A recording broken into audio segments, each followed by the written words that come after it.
Okay guys, so this is how we fix the loose on the stem. That can happen.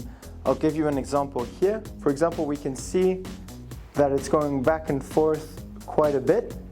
And the reason for that is that this screw here is just a little too loose. So I'll show you how to fix it and how we know that it's good. So first off, we're going to undo the folding mechanism.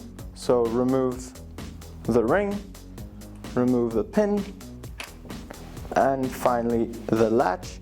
And you'll see here that it's really loose. I don't even need to put any pressure, and that's where the problem is coming from.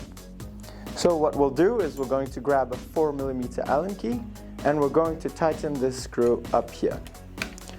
So we'll tighten it a bit first, and we're going to have to kind of play around with it until we find that sweet spot. Once it starts getting tight, that's when you know you're around there. And now we'll try to tighten, and it might be right now it's just a little too hard. So I'm going to loosen a bit here and tighten again. And this has to be a force that you have to use 2 fingers or your hand to do it, not with 1. Right now we know that it's good.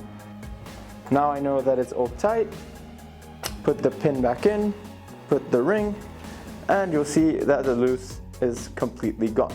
Now it's very unlikely, but it could also be that the loose is coming from the screw that's underneath here holding the stem together. And now to fix that, it's a very simple tool.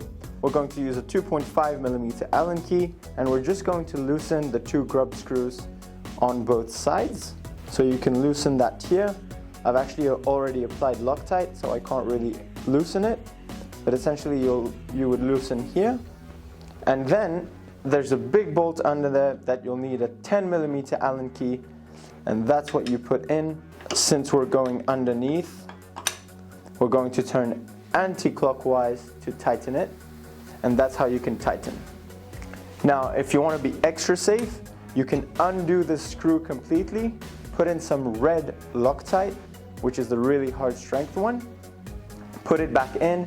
That's when you tighten, and you let it dry for 24 hours. Now, when you're tightening completely over here, you don't want to tighten too much, because if you do, then it might be too hard to steer. So you want to have just enough, but you'll still want it to be nice and tight. But if it's too tight, it's going to crush the bearings and you won't be able to steer well. And then of course, once you're done and that's tightened, you retighten both grub screws on the sides here.